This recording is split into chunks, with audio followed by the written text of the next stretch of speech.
anteriorly and externally rotate their temporal bones. It's a neurosensory thing, but he says that the palatine bones are the most important bones for expansion. And when you clench, you are uncrowding the mouth. And it usually results in an open bite, could be anterior, could be posterior, or other over-occlusion in another place. And the problem is that when those temporal bones are in a specific pattern, they cause shifts in the mandible. And so basically what he's saying is that the temporomandibular joint, TMJ, and clenching and grinding and all of that stuff are all, and the tongue, are just victims in the whole cranial torsion scenario. And so it's going to change the way I treat. And I'm really trying hard to understand this stuff, because Jenny, it is complicated. I have now, I mean, I'm writing notes and notes and notes. I'm going over, and yesterday, so I mean, this is the whole diagram with the bones. And then, so yesterday, when I went over to Gila's, one of the things, so we have to do is, with Tessa's ALF in there, she's supposed to be getting her impressions in this position.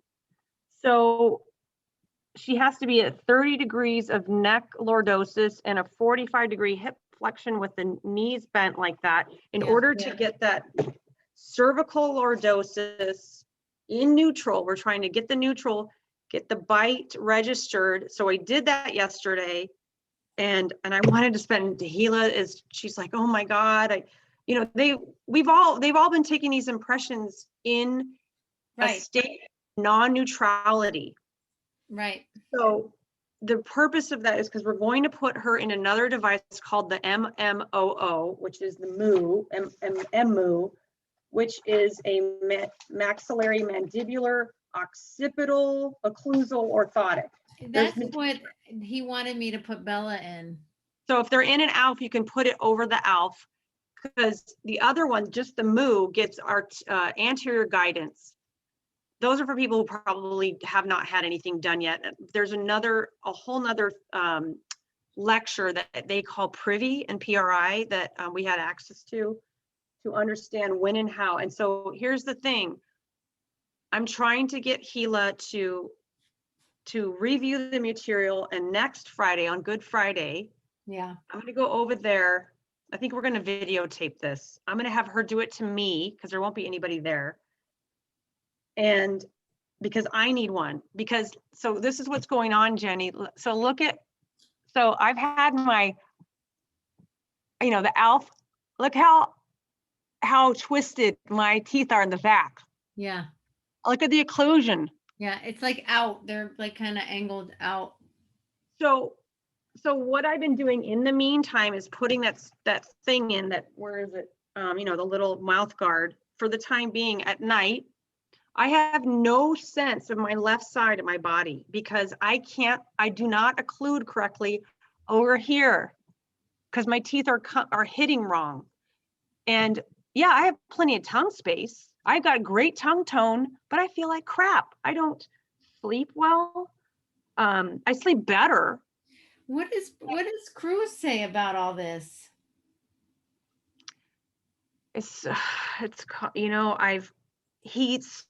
He understands there's an osteopathic issue, and that we're talking about, and I'm starting to really record people's gait. I'm starting to change what shoe wear they have. That's on the Haruska shoe list, because they need some. Yeah. They all need stability in their feet. So your daughter should be on those shoes on that list. I just bought my daughter. She is. So she's real stable. They're expensive, which is a pain, and they grow out of them. know. My daughter's in a 6.5 shoe now, women's. But anyway. So is Bella. Bella's a little bigger than she's going actually so 7.5. 7.5. Oh my gosh. But he said he wanted to go to the course, because it's supposed to be with a dentist and Mark, and he couldn't, because he was teaching AMR with Barry. So I asked Gila to come, and Gila was excited and blown away, and she's on board. And it's easier for me to go over to her office. She's like 15 minutes away, where Cruise is an hour and a half. And so Mark's got too many pans on the fire. He's just got too much going on. He says, let me know about it. I can't talk to him about this in 10 minutes. When I'm there on Tuesdays, he's not there. Your bite is his responsibility, isn't it, kind of? That's why I need to get this device first. I need to prove it to him. Instead of telling him, I'm going to show him. I'm not going to just show him on me. Gila's going to make it for you? Is Gila making it for you? Okay. Yeah, which reminds me, I need to send an email to the lady at PRI to see which lab they use, because we might have to send my moles and Tessa's to Nebraska. But I am starting to go, oh my gosh, these patients. So I took the Cervical Revolution course as well, which is the precursor to this course that Hila and I took. It's a lot. I'm a little mentally overwhelmed. I go to sleep thinking about this, and I still it's still difficult. But and that's the thing, we should follow Brad around for a day, and then Mike Cantrell down at who's in Atlanta. So I'm going to contact him and say, hey, can we follow you for, if you want to come when he's with the dentist? What is it that you do? He's a PT. What do you do with these dentists on a daily basis? Because what he does is he works in 2 different dental clinics. One is in Texas. They just see patients together, and they make these devices. And it's okay if they're an ALF, but the problem is a lot of our kiddos now at Dr. Cruz's office are in BioBlock, and that's a whole different animal. And I don't know how to approach this, because I have a kid right now. Her name is Sienna. She is she's going to be 10 this year. She's a few months younger than my daughter. And I started watching her gait. She already had sort of an open bite on the right. And you know how the BioBlocks takes their teeth way anteriorly, rotates them anteriorly. Right. Now her open bite is even bigger. And I'm thinking, this is bad. I need to talk to him about this. And it's not just a tongue thrust, it's a body thrust, it's a cranial torsion. Right. It's all this stuff. And I'm going, I have got to show him that what with the BioBlock is basically making a bad problem worse. And I don't know how to I'm going to step on his toes. And we've been hanging around long enough where I'm not afraid. I'm not afraid of him. I don't care. But the issue is that what all this stuff is, and Ron was very careful. He's like, there was 20 dentists in this seminar. Ooh, yeah. And he's like, I am not trying to burst your bubble or step on anybody's toes. You can do all of the palate expansion you want to do. They need it. Right. This stuff is pre-dental. Let's fix who's going to wait for that? Who's waiting for that? But he's like, he goes two visits. He goes, I need to see these patients for 2 to 3 visits tops. And then they can start all that stuff. That's not much. But, he's like Magic Man. So if I can even attempt to get there. So this is the question I have for Brad. Like, how are you doing this? Do you see these patients first? What's your protocol? Like, so it's opened up a whole slew of questions for me. And this is where we need to go, because this is happening with or without Mark, with or without anybody else. There, like I said, not only were there 20 dentists in this seminar, but Tuesday night when I went into the webinar for optometry, because it's all has to do with optometry too, because of this sphenoid bone and the changes in pressure, and probably one of the reasons why I've had to wear glasses now. And that Ron's has a clinic just for eyeballs too.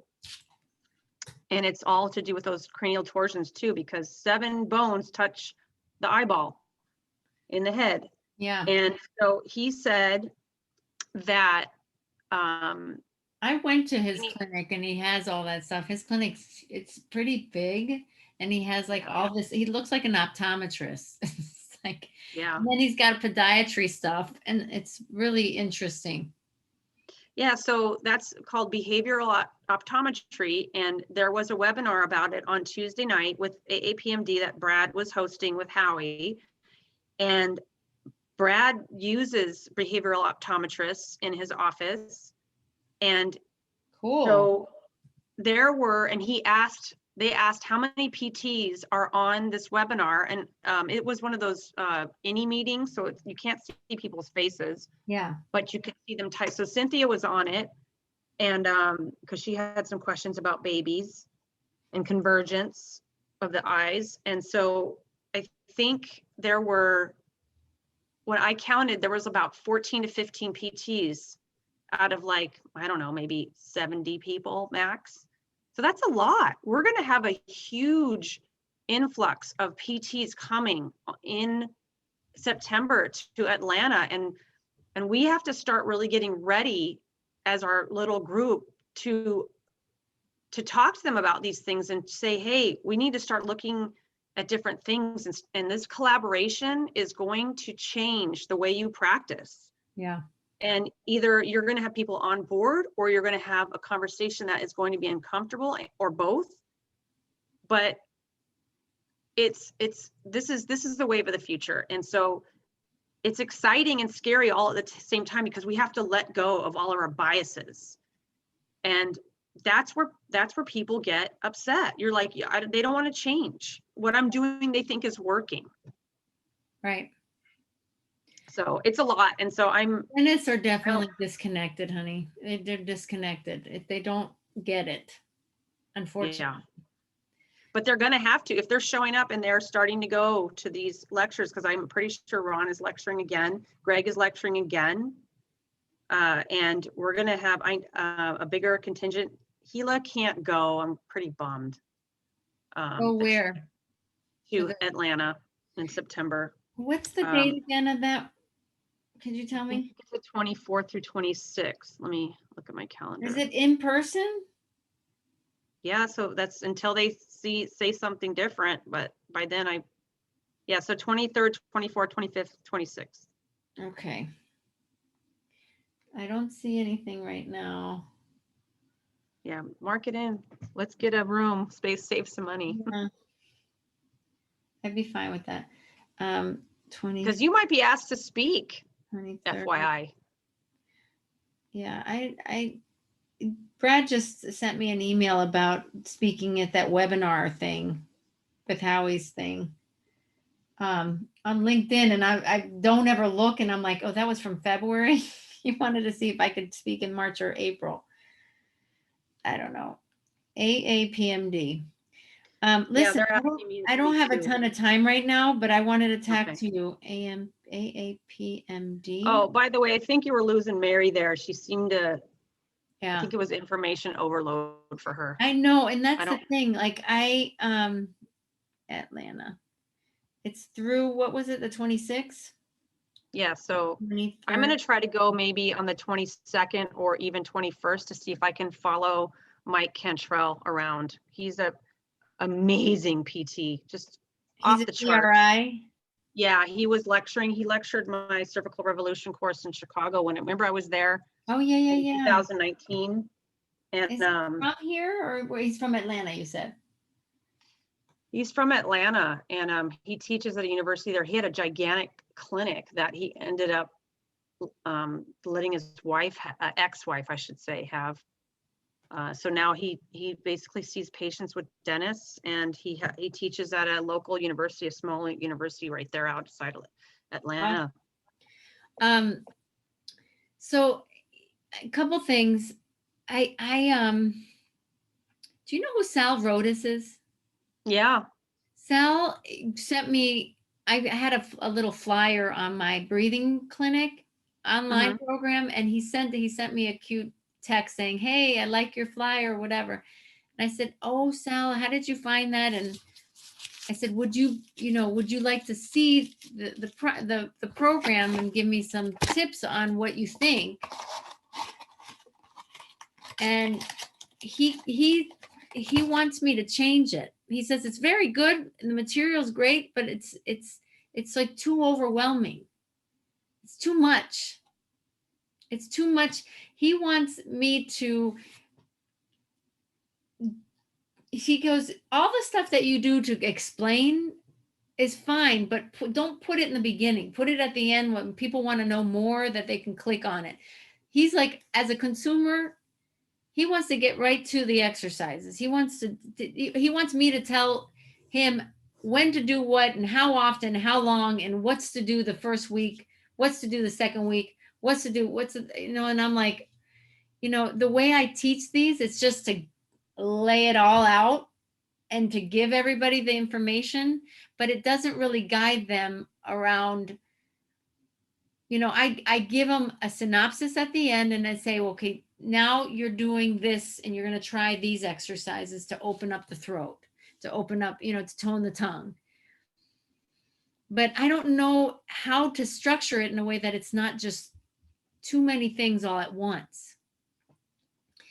So that I have to think about it, but I wanted to throw that at you because you've seen the program, and like Mary was starting to lose it.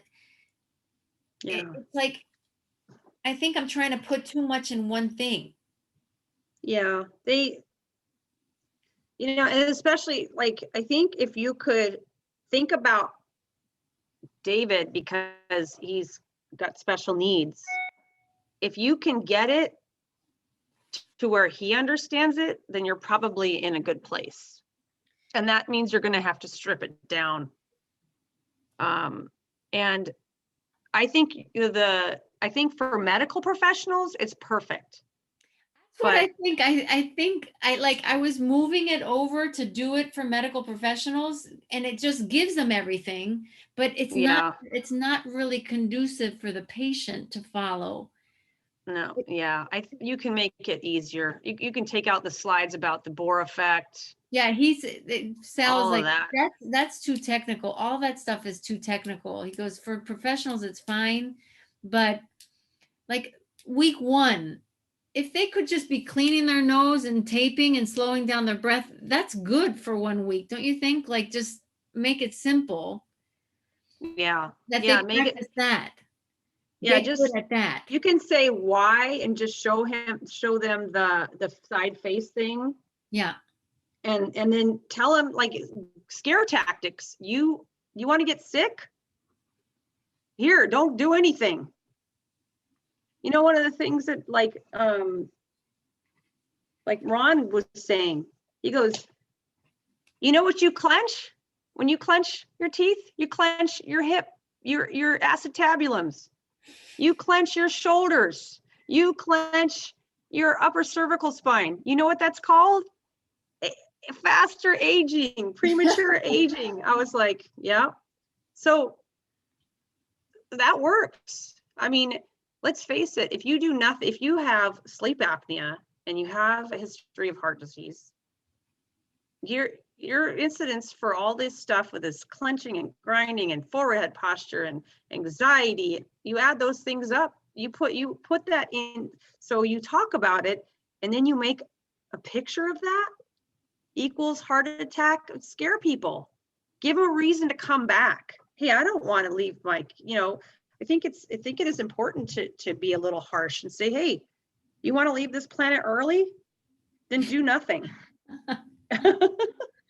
But seriously, I think it, like, would you say that it would be better to, where is it? Here's a breathing clinic like this, to break it down,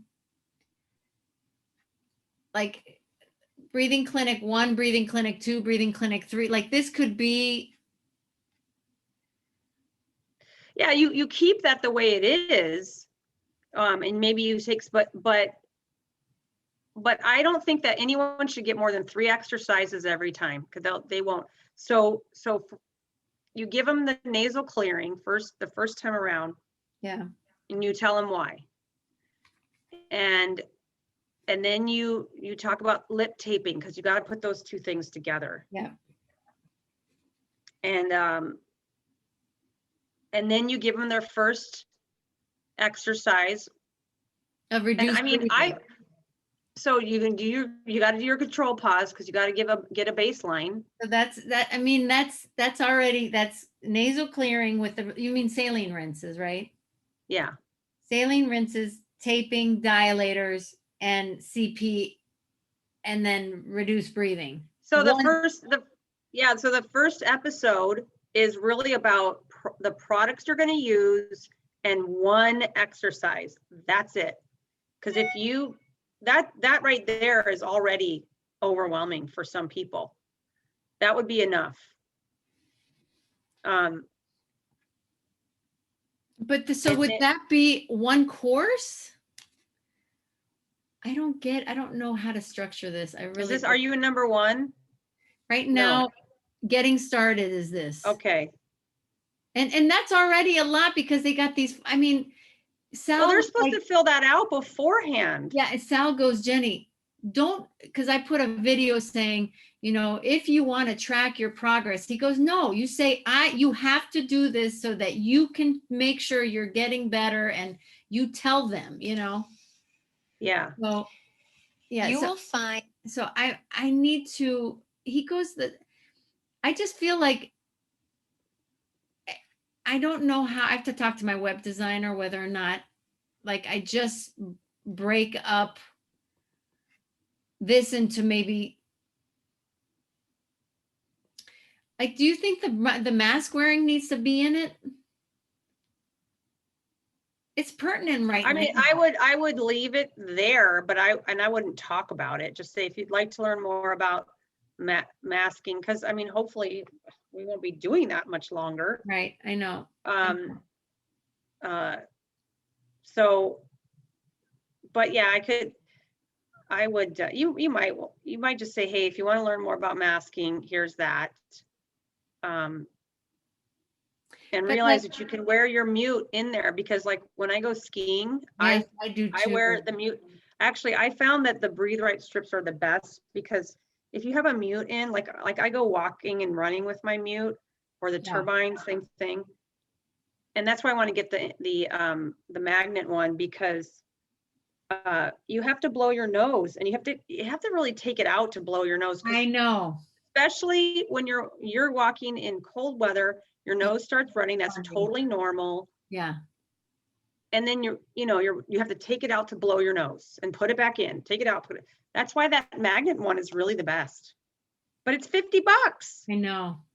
And then you run out of the stupid things. I'm waiting for them to get, I haven't got it yet, because I want one that's neutral color. I don't want one that's black. It's like, hi, look at my nose. What's there? It's like a giant septum ring. Looks ridiculous. Yeah. But like all of these, is it too many options? Like the neti stick, the white flower, the nasal oil, like. I don't think so. I think that it depends. If a patient is going through these things and they are not going to see you or see that but you need to give them a warning. There is excessive information in here. This is to be used, but if you need it, because some people will say, well, what about this? And your information will be there. So it just depends if a person is seeing you in person or taking the course with you versus somebody who's doing just that on their own. So that really changes. Yeah. To make it on their own, it has to stand alone. So how could I get all this material to make sense to the person? And the only way I thought is to break it down week 1, week 2, week 3, week 4. And slowly add like the myo, like get them to be good at the reduced breathing before introducing myofunctional therapy. You know? Yeah, and I also honestly, especially after all this new information with cervical revolution and the PRI stuff, there should be a list of things that if you are still having trouble with this, and this, you need to see a physical therapist and dental team in order to have these things resolved, because all of this is important. But realize that there is more help out there. And that's when you, because that's what I'm going to do for my lecture, because Barry and Mark have asked me to lecture for AMR in the summertime again, and I'm going to have to change everything that I was doing before with my lectures. I'm like, this isn't going to work anymore. So I have a little pad over here to go, okay, here's an idea here. And so I keep a notebook over, like, that's something you could do. Just keep a notebook and start writing ideas. Like, because if you're, that's another way to think of it. If you're going to, let's say you had to give a 90-minute talk on all of this, what would you leave and what would you take out? 90 minutes to 2 hours tops, because that's about as long as you're going to get. Even 90 minutes is best, honestly, because think about, apparently, according to some research, 45 minutes to an hour is really you're maximizing attention. I know. So, and it's like, I think just talking to them about nose breathing and cleaning their nose and taping, and that could be just one session. I know. But it's like, are these people going to follow through? Are they going to, and it's just weird. Doing it online is totally different. It's like, yeah. How do you make sure give them tools practicing? I think for me, like because my one like thing is an Oura ring, but if they have like a Fitbit or whatever, but also I got a lifetime subscription to the Calm app. Yeah. And I like the Calm app because, I mean, it has stories I can sometimes help with my daughter. But what I also like about it is there's a breathing exercise button right here. Yeah. On the more. And so when you click on that, there's different like things, but it will, if I push play, it's going to give me, I can actually tell it how much I want to inhale and exhale. Do I want 4 breaths per minute? So there's settings on it. So here's the settings. Yeah. So let's say I want it there. It's on 6. It was on 6 breaths per minute, but it does 4 or 8. You can have background volume. I have rain in the background. So these are the kind of things, and it will remind you every day, hey, it's time to do your things. So you can do that. There's music. It's huge, and it's gotten really big. I love it. They're not exactly, the breathing exercise is better. There probably are some free apps out there for that. Is that the best one? Because I used to have Roger Price had a great one that you could just alter and follow a little ball and yeah, that's the most similar one I found is this one with the circle. So it tells you to breathe in and it has a certain tone. Can you hear it? Yeah, the one, I'll show you what I don't hear it. There it is. I'll show you. I got to turn off the rain in the background. So that inhale is up. That's the inhale. Yeah. And I just like the rain in the background, but I could turn that off if I wanted to. This is the one I have. It's called breathing exercises, and you can just set it for how often you want to breathe, and there's a little sound too. Yeah. It's similar. I mean, it's just to slow down. Yeah. Yeah, there's a lot out there. I would tell patients, you're going to do this at this, and then you could start them like according to that's the thing where you need to tailor it for each patient. If you find yourself at 20 breaths per minute normally, or you have a control, by the way, I call the control pause a Bolt score because that's what he's changed it to. Yeah. I put that in there. And that's the visual I think you might need is this one, that one, because. Let me see, hold on a second. This is powerful. Wait a minute, stay right there. Okay. What does MBT stand for? The maximum breathlessness test. Maybe you should take a picture of that whole page. Hold on. I can't even see that. Hold on. And you see it? Yeah, right there. Yep. Okay, so the maximum breathlessness test is how many paces you can walk. And so what he says there, fewer than 60 paces, means there's significant room for improvement. So if your Bolt score or control pause is 20 and you can't walk more than 50 paces before you need to take a breath, you're in the dysfunctional breathing. So people need to see stuff like that. They need to go, oh, wow, I'm way down here, you know? Yeah. And so to give them a goal, a concrete goal, have a picture of that. That's on page like 10 and 11 of the instructor training manual for Oxygen Advantage. Okay. And I've seen to hit a plateau on the walking, and so I jog and I can take. I saw you like you're walking fast while you're breath holding. Yeah, that's the Shark Fit, which is right. So that's the high altitude stimulation. Yeah. So it's almost like you're running with a breath hold. This one, the Shark Fit. Yeah. And then you're supposed to walk and then you run. I do that every day. I can run 15 steps like running before I need to take a breath. Paces. So and then they have yeah. So that's what this was about. And he goes into like the mask wearing with different exercises, squatting. I like his little pictures that he has in here. And I have a video of all these athletes running. Can't believe that was a year ago. But I'm sitting out, these guys are ridiculous and they look like that. Like, I'll sit down now. I used to be an athlete. But so what we did is we would use, we all brought our pulse oximeter. Patrick had some, and we were trying to get our O2 sats down. We had one person get into their 60s, which is amazing. So we want to deprive the body of oxygen because when we know we're increasing that carbon dioxide, and so this person got down in the 70s.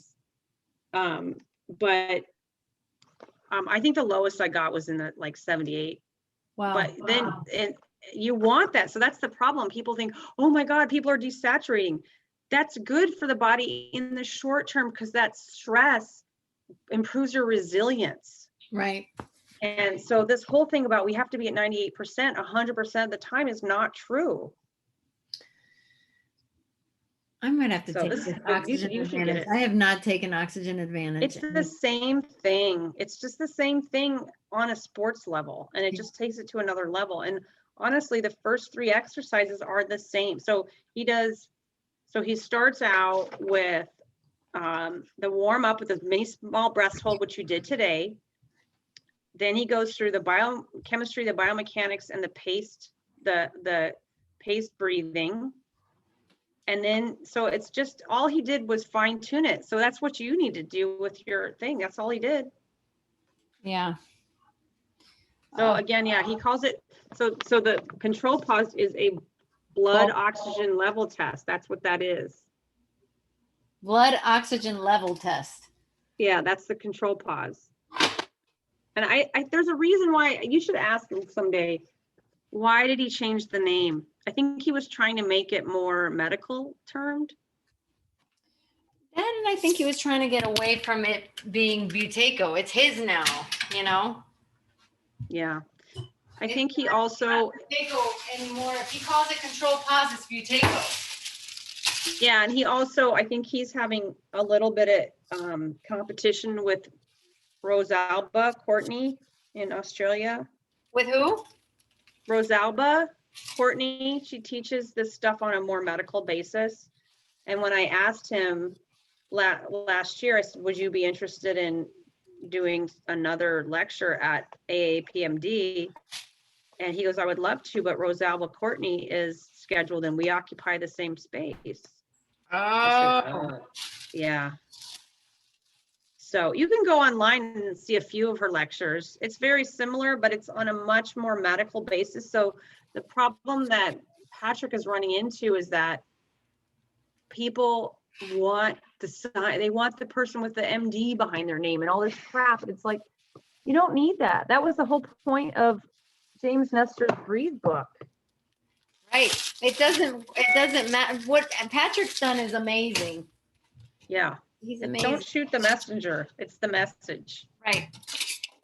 Were you able to get the online, the email to work? No, because every time I go in, if I'm supposed to be logging in, signing in, right, on the Hobson Institute website, correct? I think like mine, I have it on my phone. No, you use that to get it on your phone, to get it on your computer. You use that instructions, what I gave you. Okay, so let me show you. Can you let me share screen for a second? By the way, I have a Zoom call that starts in 5 minutes.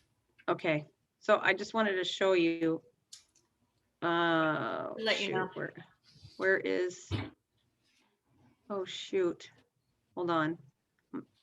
Oh, I got to find what I'm supposed to share here, which is my email. Okay, so nope, that's your Zoom link. Nope. Oh, there you are. Okay, email instructions.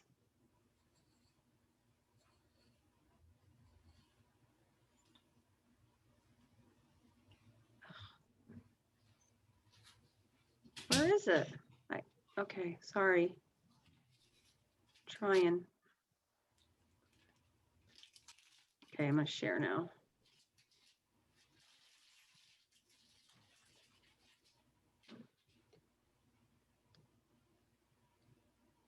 Okay. I'm listening. Oh, okay, so you were, let's see. I just put. Okay, so this right here, it says lmorrissey@hobsoninstitute.com, right? Yeah. So I figured I got to go into hobsoninstitute.com. So you can go through the website login, or you can put it on your mail program that you have all your different. I have one mail program that I'm going to. Yeah, me too. Okay, I can try that. I haven't tried that. That's what you need to do. You don't want to have to go into the website to do it. It's because so this website, see right here, if I click sign in. I don't see any of that. I just see your email box right now. Okay, let me share this now. If I go to your website right here, so you go here to the sign in. Yeah. And I click on that. No, that has nothing to do with the email. Nothing. I know. So it puts me at my dashboard. No, this is. Okay. You need to add it like you're adding something to your mail program. Like here, let me show you real quick. So if I share screen, say,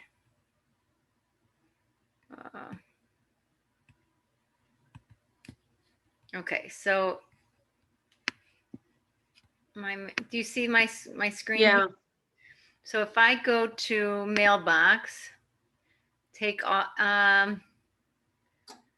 yeah. You need to go in here like mail accounts. Yeah, I do know how to do that. And then you add one, and you use the codes that they had on there. Okay. All right, I'll try again, and then I'm using Tessa 210. Yeah, but you can change it later if you want. It doesn't. You know, I'm just saying I don't know how that works, but if you wanted to change it, change it. But set it up. I would set it up on your computer before you change it with that password. So there's no such thing as PT Renaissance? There's no Renaissance PT now? I'm now merged with Physio Partners. We're the Renaissance Craniofacial group of Physio Partners. Oh, okay. Yeah. I'm taking away the management part because I'm not so bad at it. That's why So bad at it. that's why I sold my practice. I'm like, I'm done. I'm a terrible business manager. Yeah, and it's like I'm so good at other things that I shouldn't spend any time doing that because I'll lose money. You can't, honestly, I feel like people can't do both. And if you can, you honestly, the people I've seen that do both well, unfortunately for us, are usually males because they don't have to be mama. Right. Listen, So. I gotta run right now, but Okay. let me know when you get that ready, and just know that I'm working to make this easier for patients. Okay. That it's too much, and I know it. So, but Yeah. I might bounce ideas off of you if you don't mind. No problem. Okay. All right. All right. I gotta run. Love you. All right. Love you too. Bye.